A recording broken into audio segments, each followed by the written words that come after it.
The warning was short, calm, almost polite, and it was ignored.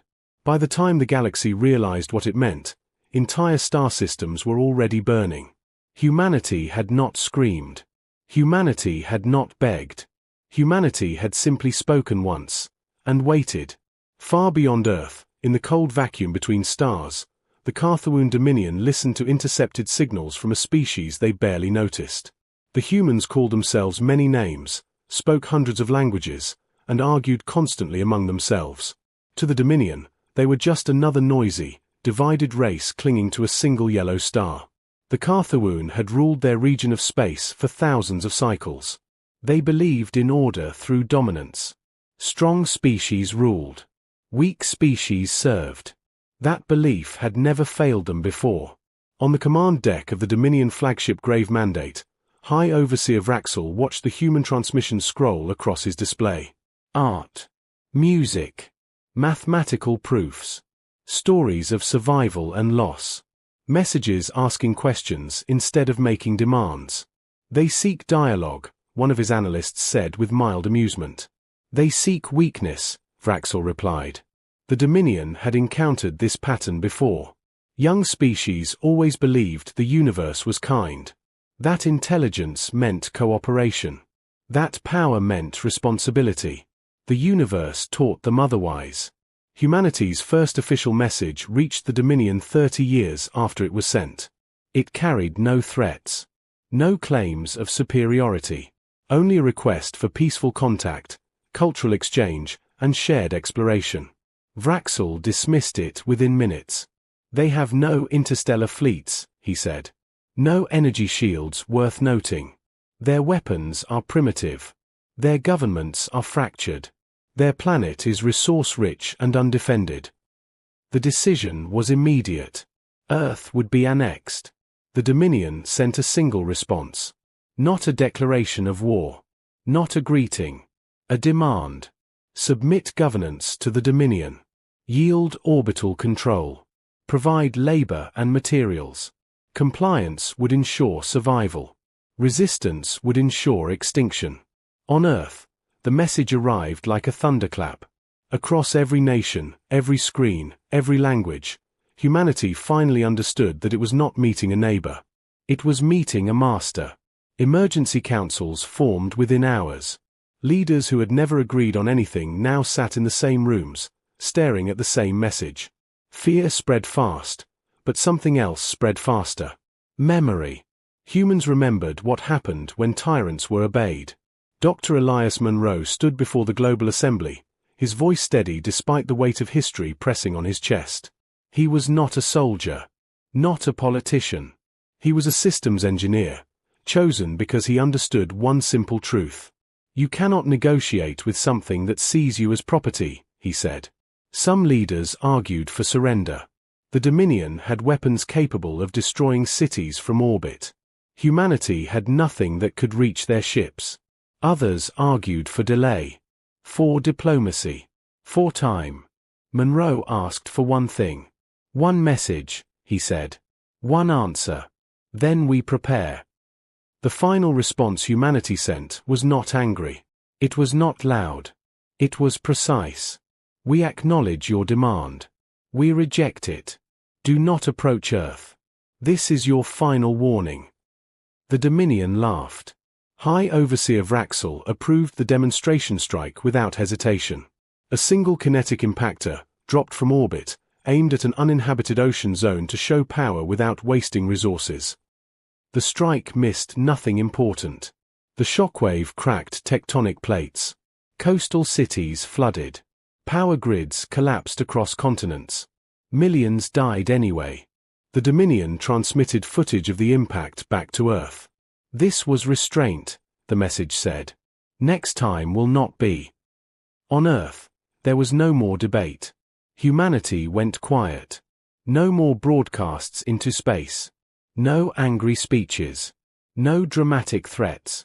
Reconstruction began immediately. Cities were rebuilt smaller, deeper. Infrastructure moved underground.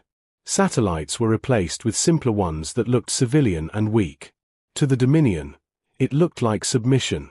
To humanity, it was camouflage. In hidden facilities beneath mountains, deserts, and oceans, humanity did what it had always done best when cornered. It learned. Captured debris from the impactor was analyzed atom by atom. Scientists who once competed now shared data freely. Engineers rewrote physics models. AI systems were repurposed from commerce to strategy. The Dominion believed humanity was afraid. They were wrong. Humanity was angry in a quiet, focused way that history had learned to fear. Within 10 years, human industry had transformed. Not visibly, not openly, but fundamentally. Power generation leapt forward. Materials science advanced beyond pre-war limitations. Propulsion experiments began in secret, failing hundreds of times before succeeding once. That single success changed everything. The first human deep space prototype never left the solar system. It didn't need to. It proved something far more dangerous. Humanity could adapt alien technology faster than its creators expected.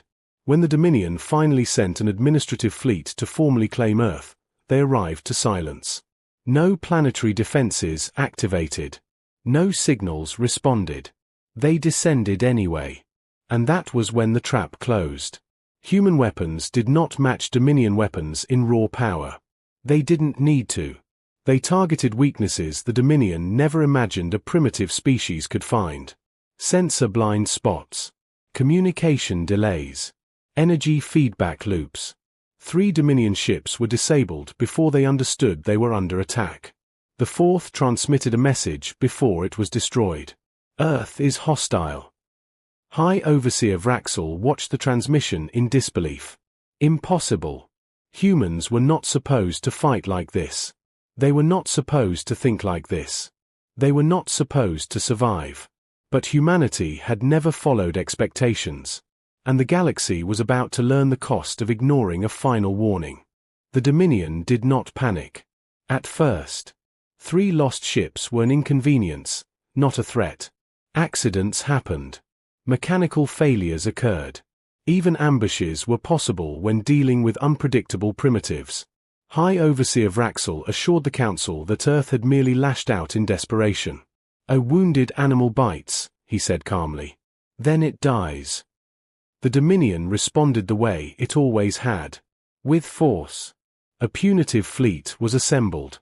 12 warships, each capable of cracking moons. Their mission was simple. Destroy Earth's orbital infrastructure. Reduce major population centers. Leave enough survivors to serve as labor. The fleet entered human space with shields raised and weapons armed. They found nothing. No satellites. No defense platforms. No patrols. Earth floated quietly beneath them, blue and harmless, like a planet that had already accepted its fate. That should have been the first warning. Commander Threx of the lead warship felt unease crawl along his spine as long-range sensors flickered. Readings were inconsistent. Gravity distortions appeared and vanished. Background radiation behaved strangely. Adjust sensors, he ordered. The adjustment made things worse. Human space did not obey expected patterns. Signals echoed where nothing existed. Empty regions showed mass readings without visible objects. The void itself felt crowded. Then the first human ship appeared. It did not emerge from hyperspace. It was simply there. Long, dark, and angular, it lacked the elegant curves of Dominion vessels. Its hull absorbed light instead of reflecting it. No insignia. No broadcast signal. Just presence. Threx opened a channel. Identify yourself. The human ship responded instantly. This system is closed. That was all. Before Threx could reply, space bent. Human weapons did not fire beams or missiles. They distorted reality in controlled bursts, collapsing localized space around Dominion shields. The shields held for seconds, then folded inward, crushing their own ships like paper. 3 more Dominion warships vanished without explosions. Just gone. The fleet scattered, formation breaking as commanders tried to understand what they were facing. Humans did not chase. They waited. The Dominion fleet attempted a coordinated retreat. Hyperdrives spun up. Power surged. Nothing happened. Human interference fields locked them in place. Panic spread for the first time in Dominion history. Another human transmission cut through the chaos. You were warned. The battle lasted 6 minutes. When it ended, 8 Dominion ships were disabled and drifting. 4 escaped, badly damaged, carrying fear back to Dominion space. Earth did not pursue them. Earth did not boast. Earth went silent again. Across the galaxy, the story spread faster than official reports could suppress it. A single species world. Recently discovered. Technologically inferior. And yet, they had humiliated the Dominion. Other species watched carefully. Many had suffered under Dominion rule for centuries. They had learned to hide hope, because hope usually ended in punishment. But humans were different. They didn't demand allegiance. They didn't ask for praise. They didn't even explain themselves. They simply defended their space. On Earth, humanity prepared for what came next. Admiral Rhea Solis stood in the underground command center beneath the Andes Mountains, watching tactical simulations scroll endlessly. She had grown up studying ancient wars, learning how empires fell not from strength, but from arrogance. The Dominion will escalate, she said. They always do. Humanity's new fleet was still small compared to galactic powers. Every ship mattered. Every crew member was irreplaceable. Human strategy focused on one principle: make every victory expensive. Human engineers designed modular ships that could be repaired quickly or sacrificed if needed. Human pilots trained to fight without centralized command, adapting in real time. Human AI systems were not rigid. They learned during battle. The Dominion, used to overwhelming force, struggled to adapt. Their next assault involved allies. The Dominion coerced subject species into providing fleets, promising them favor and protection. Those species arrived in human space reluctantly, afraid of both outcomes. Humanity noticed. When the first Allied fleet entered the system, human ships did not fire. Instead, they broadcast. They showed footage. Cities destroyed by kinetic strikes. Oceans boiling. Children screaming beneath falling fire. Then they showed reconstruction. Humans rebuilding together. Humans refusing to surrender. We do not seek your destruction, the message said. But we will not kneel. Choose carefully who you fight for. Several Allied ships turned back. Others defected mid-battle. The Dominion responded with brutality, executing defectors publicly.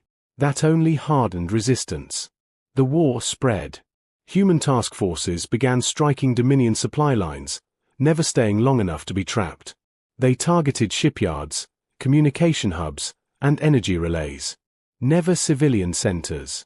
Never population worlds. That restraint confused their enemies. The Dominion had no concept of limited war. Humanity did. Each victory brought new allies. Species long suppressed began sharing information, technology, and intelligence. Humans listened. They learned cultures, weaknesses, and histories. They did not treat allies as tools. They treated them as partners. Within 5 years, the conflict reshaped the region of space. The Dominion still had more ships, more worlds, more raw power. But it was bleeding. And it was afraid. High Overseer Vraxel watched reports pile up, disbelief turning slowly into dread. Every projection underestimated humans. Every assumption failed.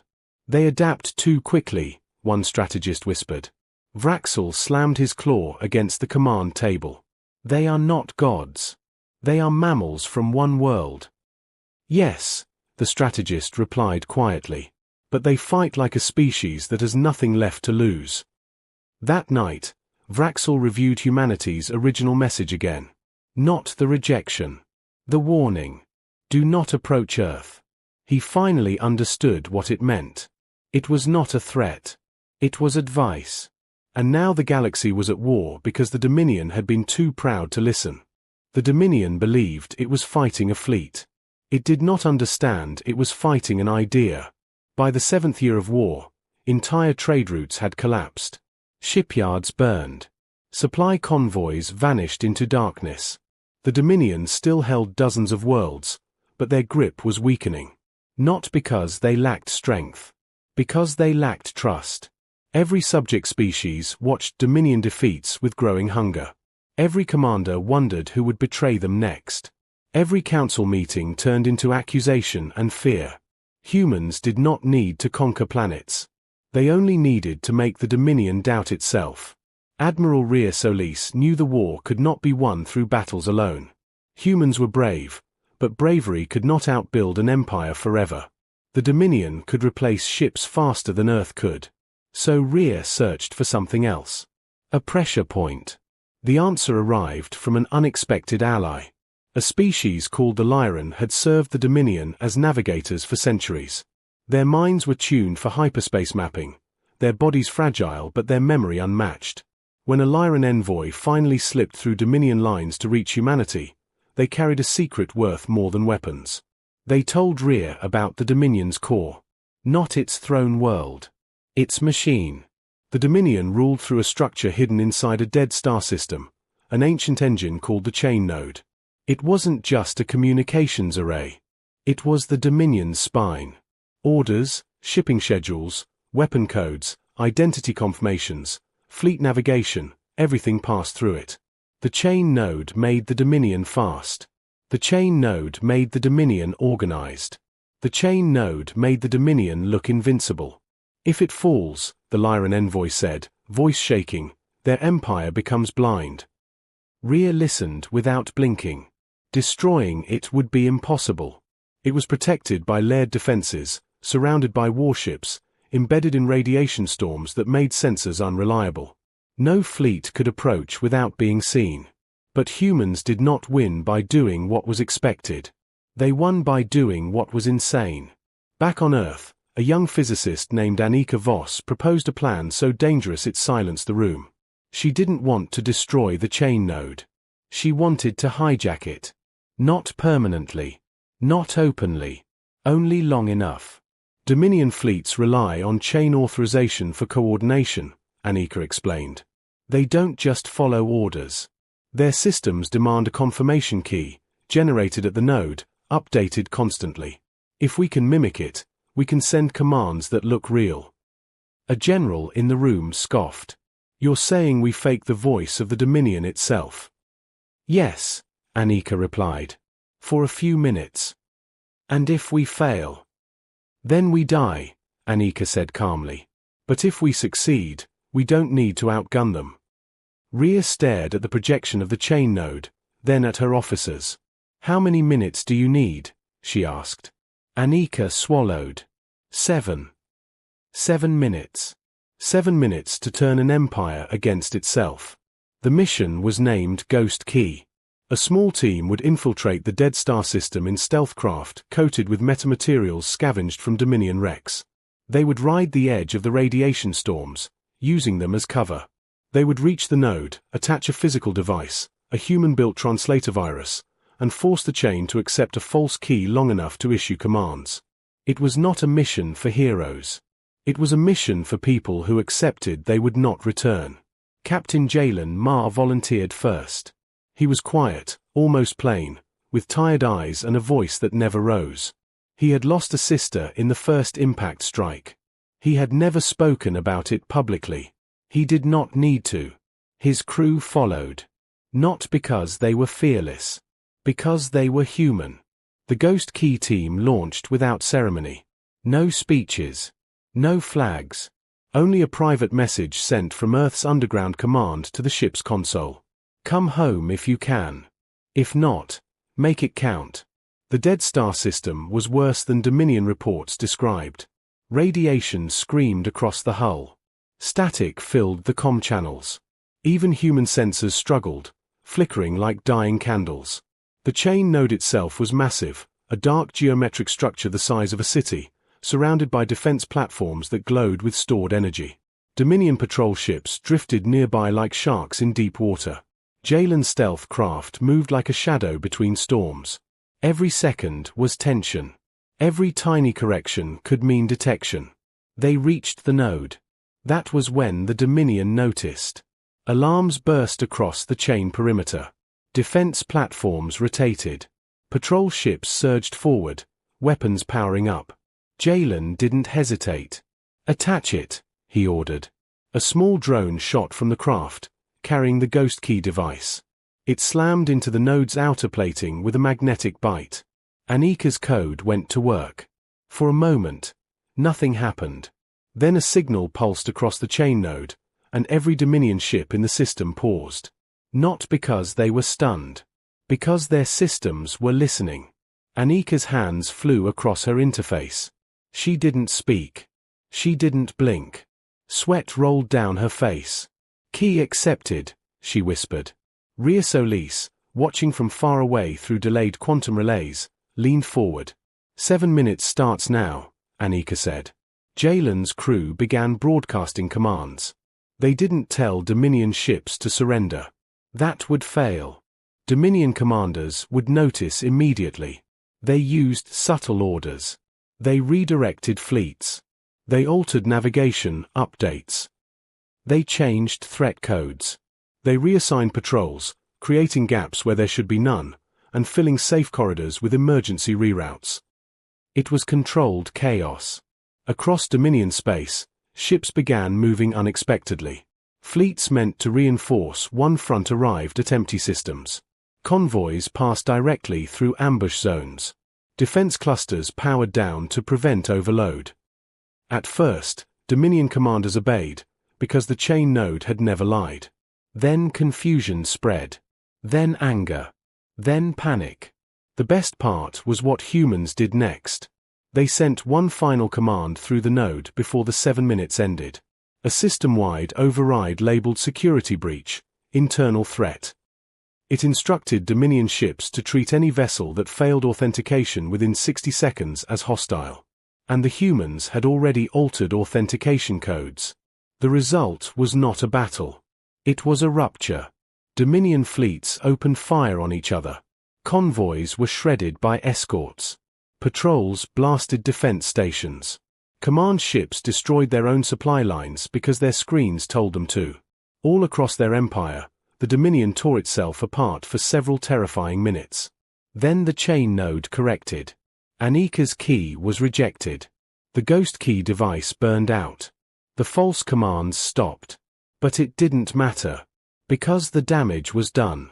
The Dominion had always ruled through fear, but fear only works when the ruler looks certain. When their own fleets began slaughtering each other, that certainty died. In the Dead Star system, Dominion ships finally locked onto Jalen Mars' stealth craft. Weapons flared. Jalen's voice was steady. "We're not getting out." Anika stared at the fading code on her screen, tears mixing with sweat. "We did it," she whispered. Jalen looked at the chain node one last time. It wasn't destroyed. But it was no longer sacred. He smiled, just slightly. "Tell Earth," he said, and cut the transmission. His craft vanished in a flash of light as Dominion fire consumed it. Back on Earth, Admiral Rhea Solis closed her eyes. Not in sorrow. In respect. Then she opened them and looked at the war map. Dominion space was unraveling. Uprisings ignited on subject worlds. Allied fleets turned openly against Dominion commanders. Entire sectors declared independence. For the first time, the Dominion was no longer an empire. It was a wounded beast, thrashing blindly. And wounded beasts were dangerous. Rhea's voice was calm as she gave the next order. "Now we go for the throat." The Dominion did not beg. It did not negotiate. And it did not forgive. When the chain node faltered and the empire cracked, High Overseer Vraxel made the only decision his kind understood. Total eradication. If humanity could not be controlled, it would be erased so completely that no species would ever dare follow its example again. The order went out across what remained of the Dominion's loyal forces. Every reserve fleet. Every experimental weapon. Every ancient relic of war pulled from forgotten vaults. Their target was not Earth alone. It was the human idea. The Dominion's counterstrike came without warning. Entire human-aligned systems went dark in a single cycle. Stars flared unnaturally as stellar destabilizers were activated, rendering worlds uninhabitable. Trade hubs vanished. Refugee convoys were hunted relentlessly. The Dominion was no longer trying to win. It was trying to terrify. On Earth, alarms screamed across underground command centers as reports flooded in. The war map glowed red, then darker red, then black. Admiral Rhea Solis stood motionless, absorbing the numbers. Millions dead in hours. Allies overwhelmed. Human task forces cut off or destroyed. "This is punishment," one officer said quietly. "They're making an example." Rhea nodded. "Yes. And they're doing it because they're afraid." The Dominion fleet heading toward Earth was unlike anything seen before. It was not elegant. It was brutal. Massive siege vessels formed the core, surrounded by layers of escorts and autonomous weapons. At the center traveled the Dominion's final authority platform, carrying Vraxel himself. If Earth fell, the war would end. Humanity had prepared for many scenarios. This one was the worst. Earth's defenses activated for the first time in years. Hidden platforms rose from oceans. Weapon arrays unfolded from mountain ranges. Orbital structures powered up that had never appeared on any alien sensor. Still, the numbers were terrifying. "Can we stop them?" a junior officer asked. Rhea didn't answer immediately. "We don't have to stop all of them," she said finally. "We have to stop enough." The first clash happened beyond the orbit of Mars. Human ships engaged in layered ambushes, striking hard and retreating fast.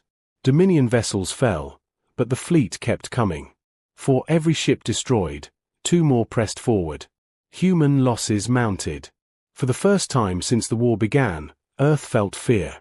Civilians huddled deep underground. Children who had never seen the sky listened to distant vibrations as battles raged above their planet. Stories spread in whispers. Stories of extinction. Of final days. Rhea watched the casualty lists grow and felt something heavy settle in her chest. This was the moment history would judge. The Dominion reached Earth's outer defense line 3 days later. The sky burned. Human and Dominion fire painted space with light and debris. Shields collapsed. Hulls ruptured. Entire formations vanished in seconds. Earth's defenses held longer than anyone expected, but the pressure was relentless. Then the Dominion unveiled its final weapon. A planet killer. Not a bomb. Not a beam. A gravity weapon designed to tear a world apart from its core. Its activation signature spiked across every sensor. "They're going to crack the planet," an officer shouted. Rhea clenched her fists. "Time," she said. The human fleet had one final card left. A weapon so dangerous it had never been tested on a living target. Project Ashfall. It was not designed to destroy ships. It was designed to erase certainty. Human scientists had discovered a way to induce localized instability in hyperspace, creating regions where faster-than-light travel became impossible and dangerously unpredictable. Used incorrectly, it could tear ships apart or trap them forever between dimensions. Used correctly, it could isolate an enemy fleet. The cost was enormous. Once activated, Ashfall would cripple human space travel near Earth for decades. It would trap humanity in its own system. Rhea looked at the planet below her feet. At billions of lives depending on her decision. "Authorize Ashfall," she said. The command went out. Deep beneath Earth's crust, engines no one had ever seen ignited. Space screamed. The Dominion fleet shuddered as hyperspace collapsed around them. Ships attempting to maneuver vanished or emerged twisted and broken. Formation dissolved into chaos. The planet killer flickered, its targeting disrupted.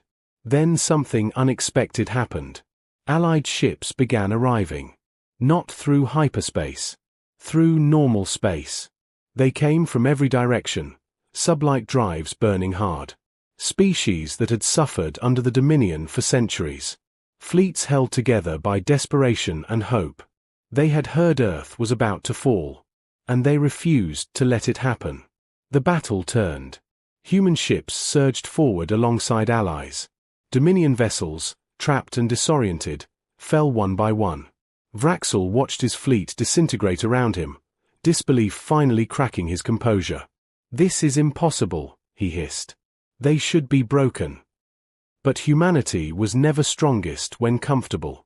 It was strongest when cornered. The Dominion flagship took heavy damage. Fires spread. Systems failed.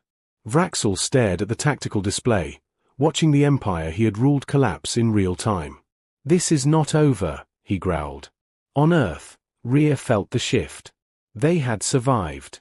But survival was not victory. The Dominion was wounded, not dead. And wounded empires do desperate things. She turned to her officers. "Prepare for the final phase," she said. "If this ends, it ends on our terms." Above Earth, the stars burned quietly. The galaxy was holding its breath. The war did not end with an explosion. It ended with a choice. In the wreckage above Earth, drifting metal and frozen bodies told the story of an empire that had pushed too far. Dominion fleets lay broken or retreating, their once perfect coordination shattered beyond repair. The chain node no longer unified them. Fear had replaced certainty. High Overseer Vraxel stood on the bridge of his crippled flagship, staring at the planet below. Earth. Still whole. Still defiant. His advisors urged retreat. They spoke of regrouping, of rebuilding power, of striking later from a safer distance. The Dominion still had worlds. Still had weapons. Still had strength. But Vraxel finally understood something his species never had before. Strength without wisdom was just a slower form of defeat. A human transmission cut through the silence. Clear. Unencrypted. Direct. "This is Admiral Rhea Solis of Earth." Vraxel listened, expecting threats. He heard none. "You came to our world," Rhea said, "and you judged us weak because we reached out with open hands. You killed millions to teach us obedience. You believed fear would break us." Her voice did not shake. "You were wrong." The screen shifted. Images appeared. Not of Dominion losses. Not of human weapons. Of people. Humans and aliens working side by side. Rebuilding shattered stations. Treating wounded allies. Sharing food, shelter, knowledge. "You asked what we are," Rhea continued. "This is the answer. We are the species that survives. We adapt. We learn. We remember." She paused. "You can continue this war. You will lose slowly instead of quickly. Or you can end it now." Vraxel's claws tightened. "What do you demand?" he asked. Rhea's reply surprised everyone listening across the galaxy. "We demand nothing." Silence followed. "We are not here to rule you," Rhea said. "We are not here to replace your empire with ours. We are here to make one thing clear." Her eyes met the camera. "You do not own the stars." The terms were simple. The Dominion would withdraw from all occupied systems taken by force. Subject species would be allowed self-rule. Dominion fleets would remain within their original borders. Any violation would be met with united resistance. There would be no reparations. No executions. No humiliation. Only boundaries. Vraxel stared at the conditions, disbelief turning into something heavier. "You let us live?" he asked. "Yes," Rhea said. "Because if we become what you were, then you would have already won." Across the galaxy, leaders watched in stunned silence. Empires were supposed to conquer or collapse. Humanity did neither.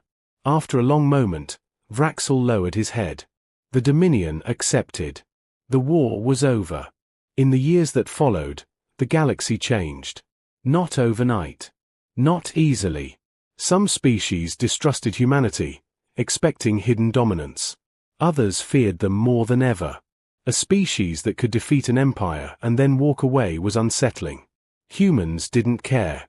They returned home. Earth reopened its skies. Cities rebuilt upward again.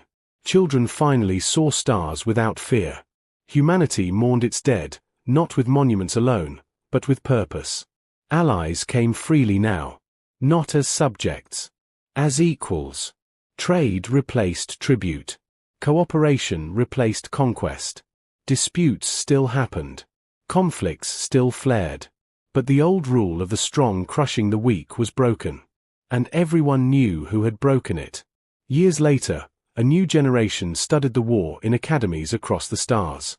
They didn't focus only on battles or weapons. They studied the moment humanity sent its final warning. Not the rejection. The warning. Do not approach Earth. Because the galaxy had learned what that really meant. It did not mean humans would attack first. It meant that if pushed far enough, they would finish it. Humanity had not claimed the stars.